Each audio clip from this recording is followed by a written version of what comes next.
Hello students, career concert में आप सबों का स्वागत है। आज हम लोग चर्चा करेंगे बीपीएससी अर्थात बिहार लोक सेवा आयोग की परीक्षा के बारे में। आप लोग जानते हैं ये 71वीं बीपीएससी की एग्जाम होने वाली है और इस एग्जाम को लेकर क्या रणनीति हो, क्या इसका सिलेबस क्या है और कितने चरण में ये एग्जामिनेशन होता है, इस बात की चर्चा करेंगे। और हम लोग जानेंगे कि किस तरह से बीपीएससी को पास किया जा सकता है और आप सफलता के मार्ग पर चल सकते हैं। तो आइए हम लोग चर्चा करें बीपीएससी 71वीं के बारे में, कि इसकी तैयारी कैसे करें और किस तरह हम इस परीक्षा में सफलता प्राप्त कर सकते हैं। तो सफलता का कोई न्यून मंत्र नहीं होता। सफलता आपकी इच्छा शक्ति, आपके मेहनत, आपके डिटर्मिनेशन और आपके डेडिकेशन पर निर्भर करता है। कोई भी शॉर्टकट मेथड सफलता का नहीं होता। और एक क्राइटेरिया है, एक नॉर्म्स है हर एक कंपटीशन का। अगर आप उसको फुलफिल करते हैं तो निश्चित रूप से आप सफलता को प्राप्त कर पाएंगे। तो आइए सबसे पहले जाने बीपीएससी एग्जाम का सिलेक्शन प्रोसीड्यूर क्या है, किस तरह से एग्जामिनेशन लिया जाता है। अगर आप बीपीएससी की परीक्षा पास करना चाहते हैं तो 3 हर्डल है, अर्थात 3 चरण में 3 स्टेप में आप इस एग्जाम को कवर कर सकते हैं। पहले एग्जाम को प्रीलिम्स, प्रीलिम्स जिसको नॉर्मली हम लोग पीटी या प्रारंभिक परीक्षा कहते हैं। प्रारंभिक परीक्षा जो ऑब्जेक्टिव पैटर्न पे होता है और इसमें टोटल मार्क्स 150 होते हैं, मतलब 150 क्वेश्चंस पूछे जाएंगे। हम लोग डिटेल चर्चा करेंगे कि बीपीएससी प्रीलिम्स का क्या सिलेबस है और इसकी तैयारी बेहतर ढंग से कैसे हो सकती है। तो ये 3 हर्डल में पहला जो एग्जाम है वो प्रीलिम्स अर्थात प्रारंभिक परीक्षा जो ऑब्जेक्टिव पैटर्न पे होता है, टोटल मार्क्स 150। दूसरा हर्डल है मेंस एग्जामिनेशन जो डिस्क्रिप्टिव या ऑब्जेक्टिव दोनों तरह से मेंस एग्जामिनेशन कंडक्ट किया जाता है। पहले हालांकि सिर्फ विश्लेषणात्मक क्षमता की जांच होती थी, मतलब डिस्क्रिप्टिव होता था, लेकिन नए जो सिलेबस क्रिएट किया गया है बीपीएससी के द्वारा उसमें कुछ विषयों को ऑब्जेक्टिव पैटर्न पर, मेंस में भी ऑब्जेक्टिव पैटर्न पर वो एग्जाम लिया जाएगा। ठीक है। और तीसरा हर्डल है इंटरव्यू, जिस जो टोटल 120 मार्क्स का होता। Interview is nothing but a personality test. आपके व्यक्तित्व का मूल्यांकन बोर्ड के द्वारा किया जाएगा और मेंस और इंटरव्यू का मार्क्स को जोड़कर आपका मेरिट लिस्ट तैयार होता है। यही है एग्जाम का प्रोसीड्यूर। प्रीलिम्स के मार्क्स आगे नहीं जोड़े जाते। तो आइए हम लोग देखें बीपीएससी का सिलेक्शन प्रोसेस क्या है। तो स्टेज ऑफ बीपीएससी एग्जाम मतलब कौन कौन से स्टेज से आपको गुजरना है। इससे पहले चर्चा हुई थी कि पहला जो है वो है प्रीलिम्स। वो पहला जो है वो प्रीलिम्स का एग्जाम है। हालांकि पहले प्रीलिम्स का एग्जाम नहीं लिया जाता था, सीधे मेंस का एग्जाम लोग देते थे। लेकिन जब अभ्यर्थियों की संख्या बढ़ने लगी तो प्रीलिम्स का एग्जाम भी कंडक्ट किया जाने लगा जो ऑब्जेक्टिव पैटर्न पे होता है। और प्रीलिम्स बहुत ही इंपॉर्टेंट होता है। यहाँ पे काफी स्टूडेंट की छटाई होती है, इसलिए प्रीलिम्स को आप हल्के में नहीं ले सकते। और प्रीलिम्स आपके देश को भी मजबूत करता। प्रीलिम्स अर्थात पीटी एग्जामिनेशन मैंने बताया था ये ऑब्जेक्टिव पैटर्न में होता है और यहाँ जनरल स्टडीज से रिलेटेड प्रश्न, सामान्य अध्ययन से संबंधित प्रश्न पूछे जाते हैं प्रीलिम्स एग्जाम में। हम लोग सिलेबस की भी चर्चा करेंगे। हम लोग जानेंगे कि जीएस का जो सिलेबस है प्रीलिम्स का, उसमें हमें क्या पढ़ना है और कैसे तैयारी करनी है। तो यहाँ टोटल मार्क्स 150 और ड्यूरेशन 2 घंटे का ड्यूरेशन होता है, जिसमें आपको 150 क्वेश्चंस को सॉल्व करने होते हैं। इसका एक कट ऑफ मार्क्स होता है।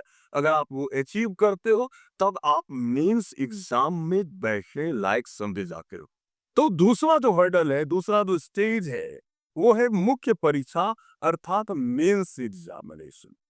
पहले ये इसमें सिर्फ विश्लेषणात्मक क्षमता या आपके एनालिटिकल अप्रोच का मूल्यांकन किया जाता था, लेकिन अब नए सिलेबस के अनुसार मुख्य परीक्षा में सब्जेक्टिव पैटर्न पे भी है कुछ विषय और कुछ ऑब्जेक्टिव पैटर्न पे है। हालांकि ऑब्जेक्टिव पैटर्न पर ऑप्शनल सब्जेक्ट को रखा गया है जो मात्र क्वालिफाइंग है, इसलिए उसको ऑब्जेक्टिव पैटर्न पर ये एग्जामिनेशन लिया जाएगा। और रेस्ट जो भी है जिसके बारे में हम लोग आगे चर्चा करेंगे वो सब्जेक्टिव पैटर्न पे होगा। सब्जेक्टिव एंड ऑब्जेक्टिव दोनों। और इसमें जनरल हिंदी सामान्य हिंदी जो कि क्वालिफाइंग होता है, 100 मार्क्स का होता है। इसमें आपको सिर्फ क्वालिफाई करना, इसका मार्क्स जुड़ता नहीं है। इसका मार्क्स आपके टोटल मार्क्स में नहीं जोड़ा जाएगा, लेकिन इसमें क्वालिफाई करना जरूरी है। दूसरा सबसे इंपॉर्टेंट आपके सफलता के मार्ग को जो प्रशस्त करेगा वो है सामान्य अध्ययन या जनरल स्टडीज का पेपर। और प्रीलिम्स में जो आप जनरल स्टडीज पढ़ते हो वो यहाँ काफी पे करता है आपको। जो आप प्रीलिम्स के लिए जो आप बेस क्रिएट करते हो जनरल स्टडीज का, वो आपके एनालिटिकल अप्रोच को डेवलप करेगा और मेंस एग्जाम में आपको काफी सहयोग करेगा।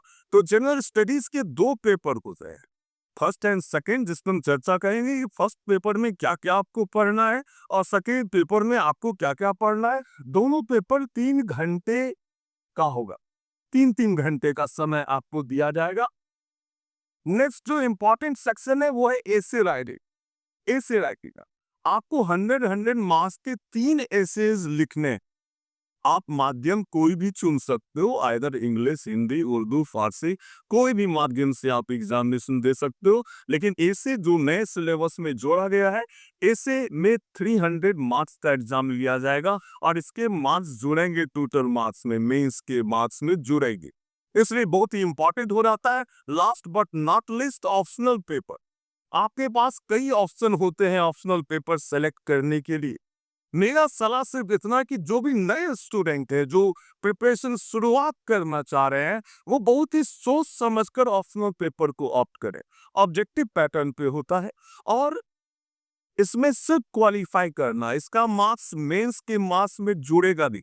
यहाँ डिस्क्वालीफाई करेंगे तो आप आगे भी डिस्क्वालीफाई कर देंगे, इसलिए ये क्वालिफाइंग है। और इसमें नॉर्मली आपको ऐसे विषयों को चुनना चाहिए जो आप प्रीलिम्स में भी यहाँ पढ़े हैं और आपको यहाँ भी वो मदद करेगा। इसमें हिस्ट्री सब्जेक्ट आपके लिए बहुत ही सहज होगा। अगर आप इतिहास लेते, हालांकि आप अपने इंटरेस्ट का कोई भी विषय ले सकते हैं जहां से ऑब्जेक्टिव पैटर्न पे क्वेश्चन पूछे जाएंगे और यह क्वालिफाइंग है। अब हम लोग देखेंगे बीपीएससी के प्रीलिम्स एग्जाम का क्या पैटर्न है। पीटी एग्जाम मैंने बताया रखा कि ये ऑब्जेक्टिव पैटर्न पे होता है, यह एग्जाम ऑब्जेक्टिव पैटर्न पे होता है और नॉर्मली इसको कंबाइंड कॉम्पिटिटिव एग्जाम कहते हैं, कंबाइंड कॉम्पिटिटिव एग्जाम। और यहां से सिर्फ और सिर्फ जनरल स्टडीज से रिलेटेड 150 क्वेश्चंस पूछे जाते हैं। समय आपके पास 2 घंटे का, समय 2 घंटे का है और निगेटिव मार्किंग भी होती है। 1/3 नंबर अगर आप गलत करते हैं तो 1/3 मार्क्स आपके कट होते हैं। नेचर ऑफ क्वेश्चन जो होता है वो ऑब्जेक्टिव टाइप, जैसा मैंने बताया था कि ऑब्जेक्टिव टाइप क्वेश्चन होगी।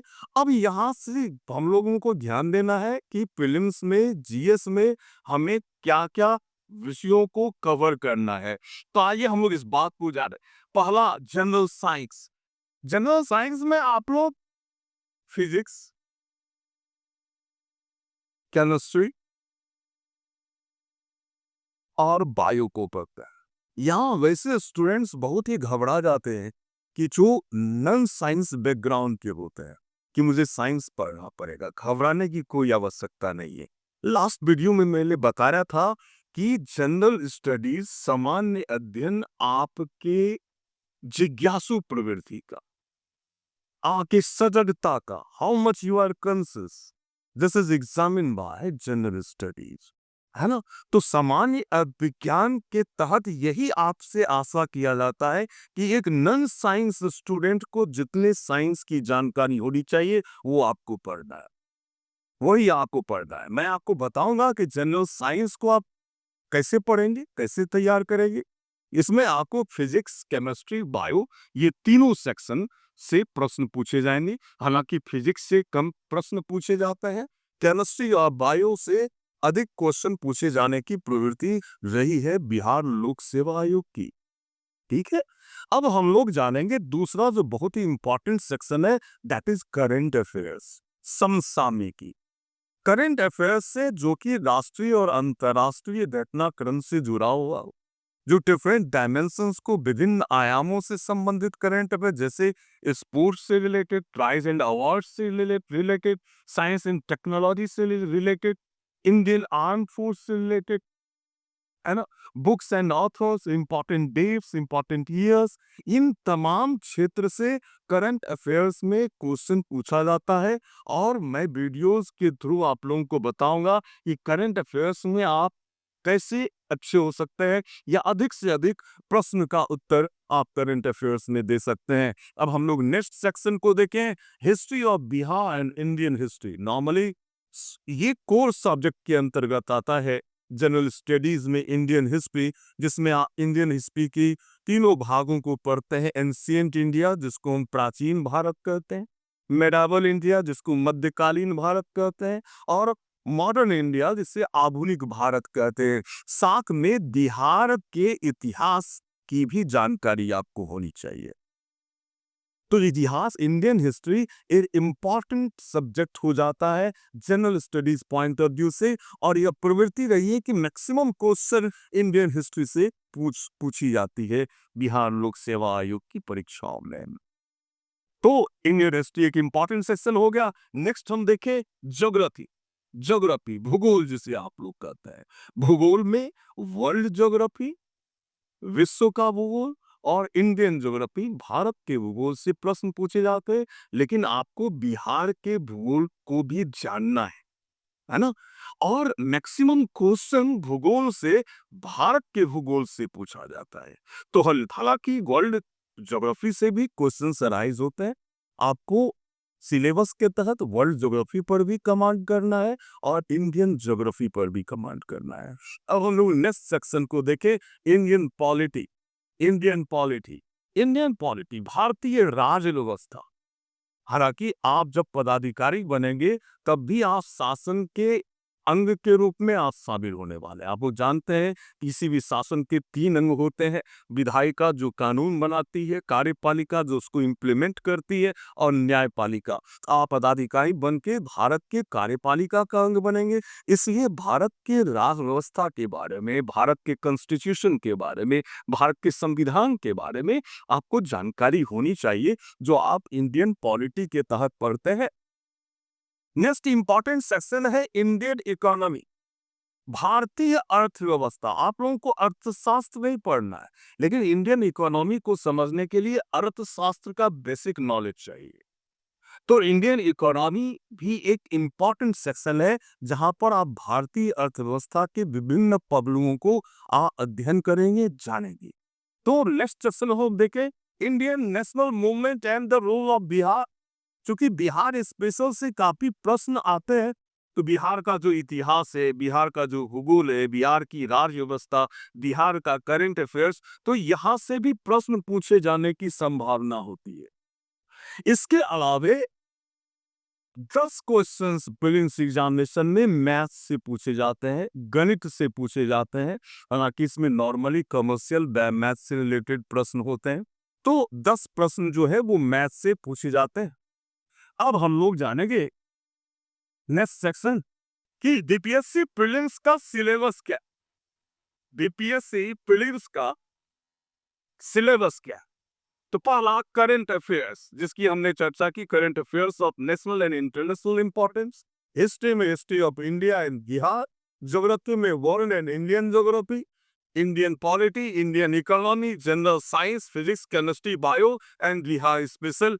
और मैथ्स, 10 क्वेश्चन मैथ्स से अटैच होते हैं। 150 क्वेश्चन में 10 क्वेश्चन मैथ्स से पूछे जाएंगे। आइए हम लोग नेक्स्ट सेक्शन को देखें। अब हम लोग जानेंगे डीपीएससी मेंस एग्जाम के बारे में। डीपीएससी मुख्य परीक्षा, जो आपके विश्लेषणात्मक क्षमता का मूल्यांकन करता है। हालांकि ये एग्जाम जो है वो, इसमें एक पेपर जो है, जो आपका ऑप्शनल पेपर जो आप सिलेक्ट करेंगे, वो ऑब्जेक्टिव पैटर्न पे होगा। रेस्ट जितने भी विषय की परीक्षा होगी मुख्य परीक्षा के अंतर्गत, वो सब्जेक्टिव पैटर्न पे होगा। ठीक है, डिस्क्रिप्टिव होगा। The BPSC mains examination schedule will have 5 exams with the optional paper and general Hindi paper qualifying. Optional और हिंदी का जो पेपर होता है वो क्वालिफाइंग है। रेस्ट जो है उसके मार्क्स जोड़े जाते हैं। यहाँ जनरल हिंदी क्वालिफाई हो गया। जनरल स्टडीज के 2 पेपर जो सबसे इम्पोर्टेंट अब हो गया है, अगर आप सफलता प्राप्त करना चाहते हैं, आप चाहते हैं पदाधिकारी बनना, बीपीएससी कंप्लीट करना, तो जीएस पर आपको बहुत अधिक मेहनत करने की जरूरत है। सामान्य अध्ययन पर बहुत ही इंटरेस्टिंग है। और ज्ञान, सामान्य ज्ञान या सामान्य अध्ययन हो या किसी भी विषय में आपको ज्ञान हासिल करना हो, ज्ञान रटने की चीज नहीं होती, ज्ञान आत्मसात करने की चीज होती है। जनरल स्टडीज जो है, ये आपके सजगता का मूल्यांकन है, जैसा मैंने चर्चा किया था, अपने चारों तरफ की घटनाओं के बारे में, अपने देश की सभ्यता संस्कृति के बारे में, भूगोल के बारे में, राजनीतिक स्वरूप के बारे में, आर्थिक स्वरूप के बारे में। एक पदाधिकारी आप बनने जा रहे हो तो इन सब का नॉलेज आपको होना चाहिए और नॉलेज को आत्मसात करना है। इससे आपकी पर्सनैलिटी डेवलप होगी और इंटरव्यू में भी ये आपके काम आएगा। कभी भी जब आप तैयारी शुरू करें तो सिर्फ प्रीलिम्स की तैयारी ना करें या मेंस की तैयारी ना करें या इंटरव्यू की तैयारी ना करें। जब भी तैयारी करें तो बीपीएससी की तैयारी करें। उस नॉर्म्स को आपको फुलफिल करना है ताकि आपका सिलेक्शन जो है वो लोक सेवा आयोग में हो। इसलिए जब भी आप तैयारी शुरू करें तो पूरे एग्जाम का एक मैप आपके दिमाग में होना चाहिए। इन सब को आपको कवर करना है। नेक्स्ट हम ऐसे ऐसे की बात मैंने की। ऐसे में आपको 3 ऐसे लिखना है जो 100 मार्क्स का होगा। हम लोग चर्चा करेंगे इसके सिलेबस में, इसमें क्या क्या कहाँ से प्रश्न आते हैं। और ऑप्शनल सब्जेक्ट, आप जो डिफरेंट सब्जेक्ट है, चाहे आप हिस्ट्री लें, ज्योग्राफी लें, पॉल साइंस लें, पब्लिक एडमिनिस्ट्रेशन लें, एंथ्रोपोलॉजी लें, इंजीनियरिंग सब्जेक्ट लें, मेडिकल सब्जेक्ट लें, आप कोई भी ऑप्शनल सब्जेक्ट अपने इच्छा के अनुसार आप चूज कर सकते हैं। जरूरी नहीं है कि आप ग्रेजुएशन उस विषय से किए हो। यहाँ पर यह स्वतंत्रता होती है कि आप कोई भी विषय जिसमें आपका इंटरेस्ट हो, आपको पढ़ने में मजा आता हो, वो विषय आप मुख्य परीक्षा में एज ए ऑप्शनल सब्जेक्ट आप चुन सकते हैं। अब हम लोग देखेंगे नेक्स्ट सेक्शन को कि बीपीएससी मेंस का मुख्य परीक्षा का सिलेबस क्या है। बीपीएससी मुख्य परीक्षा का सिलेबस क्या है, क्या हमको पढ़ना है। तो अब देखिए जनरल हिंदी, इसमें भी बहुत चिंतित होने की आवश्यकता नहीं। नॉर्मली आपने मैट्रिक या +2 तक जो हिंदी पढ़ा या बोर्ड के एग्जाम तक जो हिंदी पढ़ा, वो ज्ञान काफी है यहाँ क्वालिफाई करने के लिए। इसमें क्या पूछा जाता है, ऐसे एक निबंध आपको लिखना है, दूसरा संक्षेपण करना है, व्याकरण की कुछ बातें जैसे संधि है, समास है, वर्ब है, मतलब क्रिया है, क्रिया विशेषण है, इन सब के विशेष में आपको जानकारी होनी चाहिए। और नॉर्मली सबको होती है विपरीत विपरीतार्थक शब्द, जिसको इंग्लिश में एंटोनिम कहते हैं, सिनोनिम और पर्यायवाची शब्द, यही सब पूछा रहता। बहुत सामान्य परीक्षा होती है, यहाँ क्वालिफाई करना बिल्कुल कठिन नहीं है। तो इसको लेकर आपको चिंतित नहीं होना है। किसको लेकर? तो हिंदी जिसको क्वालिफाई है इसको, है ना। तो इसमें नॉर्मली जिस ढंग से प्रश्न पूछा जाता है, आप सहज भाव से आप क्वालिफाई कर सकते हैं और इसका मार्क्स जोड़ना नहीं है। अब हम लोग देखेंगे जो सबसे इंपॉर्टेंट सेक्शन है वो है जनरल स्टडीज। सबसे important section general study. General studies के 2 पेपर होते हैं। General studies first paper, second paper, दोनों के लिए 300 मार्क्स।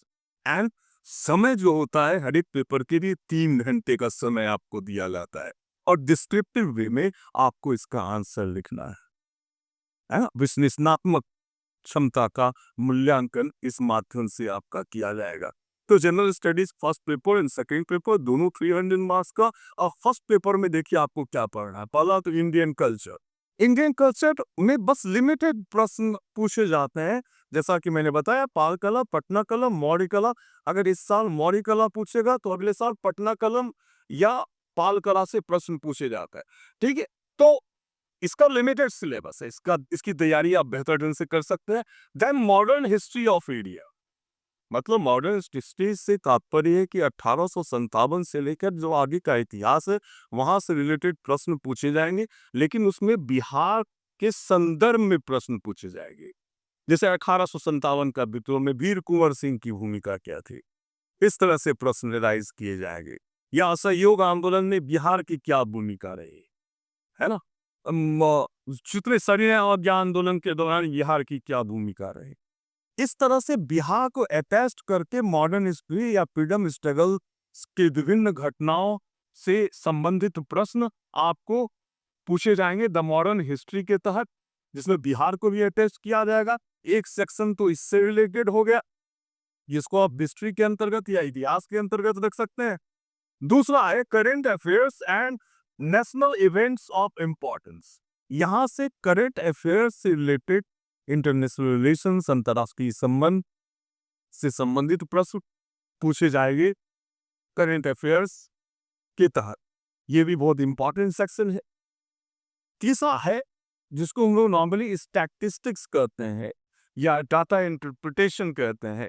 यहां आप 100% मार्क्स ला सकते हैं डीआई सेक्शन से।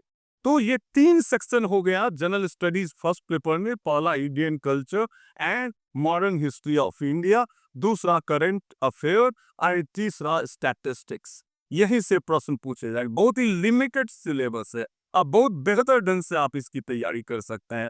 और जनरल स्टडीज के सेकेंड सेक्शन में हम देखें इसमें कहां से प्रश्न आते हैं, तो इंडियन पॉलिटी, भारतीय राज्य व्यवस्था, जैसे राष्ट्रपति और राज्यपाल के अधिकार में अंतर क्या है, मौलिक अधिकार से आप क्या समझते हैं, राज्यपाल के क्या क्या अधिकार होते हैं, राष्ट्रपति के क्या अधिकार होते हैं, राष्ट्रपति का चुनाव कैसे होता है, संविधान संशोधन से आप क्या समझते हैं।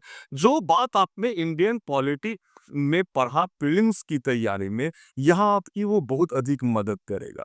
भारतीय राज्य व्यवस्था सेक्शन में यहाँ आप एनालिटिकल अप्रोच को डेवलप करेंगे और पैसे किसी आंसर को लिखा जा सकता है जिसमें जो भी प्रश्न पूछा जा रहा है उसका सटीक उत्तर हो जाए।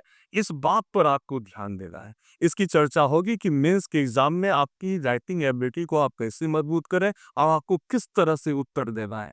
नेक्स्ट हम सेक्शन जो इसका है Indian economy and geography of India, भारतीय अर्थव्यवस्था और भारतीय इकोनॉमिक ज्योग्राफी। इसको आप इस ढंग से ले सकते हैं, इकोनॉमिक ज्योग्राफी से प्रश्न पूछे जाते हैं। वहां बिहार को अटैच करके प्रश्न पूछने की प्रवृत्ति रही है। नॉर्मली ये शिकायत स्टूडेंट्स करते हैं कि सब जनरल स्टडीज पेपर 1 में तो मार्क्स आता है लेकिन पेपर 2 में मार्क्स नहीं मिलता।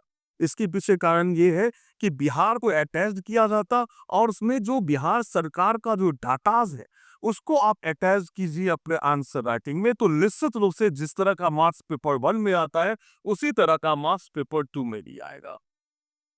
नेक्स्ट सेक्शन इसका है साइंस एंड टेक्नोलॉजी का, विज्ञान एवं प्रौद्योगिकी।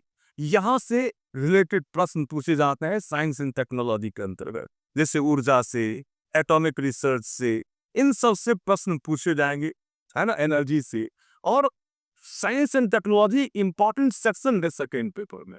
तो 3 सेक्शन हो गए, Indian polity, economic geography and science and technology. ये जनरल स्टडीज के दोनों पेपर का विश्लेषण मैंने आपके साथ किया। अब हम लोग जानेंगे नेक्स्ट। अब ऐसे अर्थात निबंध लेखन की भी परीक्षा हाल फिलहाल ही बीपीएससी के द्वारा मेंस एग्जाम में जोड़ा गया है और ये बहुत ही इंपॉर्टेंट हो गया है। ऐसे जो है ऐसे केस में 12 क्वेश्चंस आपको दिए जाएंगे जिसमें आपको 3 का जवाब देना है। 3 अर्थात 3 ऐसे लिखना, ये ऐसे पॉलिटिकल या सोशल इशू पर या इकोनॉमिक इशू पर या इंटरनेशनल रिलेशंस पर, है ना। विभिन्न क्षेत्र से ये प्रश्न पूछे जा सकते हैं जिसमें 3 ऐसे आपको लिखना है और इसे लिखने की एक नॉर्म होता है, एक क्राइटेरिया होता है जिसके आधार पर ऐसे लिखा जाना चाहिए। इसके लिए मैं अलग से वीडियोस बनाऊंगा कि आप ऐसे राइटिंग की तैयारी कैसे करें। और लगभग 700 से 800 शब्द में हर एक ऐसे को आपको लिखना है और इसका मार्क्स मेंस के मार्क्स में जुड़ता है ना। तो ऐसे एक इंपॉर्टेंट सेक्शन हो जाता है मेंस एग्जाम के लिए। Last but not least, interview आपके व्यक्तित्व का मूल्यांकन है। ये पर्सनालिटी टेस्ट है ना। आप जब मेंस एग्जामिनेशन क्वालिफाई करोगे तो आप इंटरव्यू बोर्ड के सामने जाओगे और इंटरव्यू बोर्ड आपसे प्रश्न पूछेगा जिसका जवाब आप देंगे। तो इंटरव्यू के लिए भी मैं वीडियोस बनाऊंगा और इंटरव्यू में 120 मार्क्स होते हैं जिसमें आपको जो मार्क्स आएगा वो मुख्य परीक्षा के मार्क्स के साथ मिलेगा और देन आपका मेरिट लिस्ट तैयार होगा। तो आप पूरे बीपीएससी को समझ गए कि किस पैटर्न पे ये एग्जाम होता है और आपको इसकी तैयारी कैसे करनी है। आपने सिलेबस के बारे में भी जाना। आप निश्चित रूप से आपको सही रणनीति अगर आपकी हो, आपके अंदर डेडिकेशन हो, कठोर मेहनत करने की क्षमता हो, तो इस एग्जामिनेशन को आप क्वालिफाई कर सकते हैं। कैसा आपको वीडियो कैसा लगा, इसके बारे में आप ज़रूर मैसेज करें, हमारे वीडियो को लाइक करें, सब्सक्राइब करें और हमारे व्हाट्सएप कम्युनिटी के साथ जुड़ें। इसी तरह का वीडियो आपके लिए हमेशा मैं तैयार करता रहूँगा, जो आपके सफलता के मार्ग को प्रशस्त करेगा।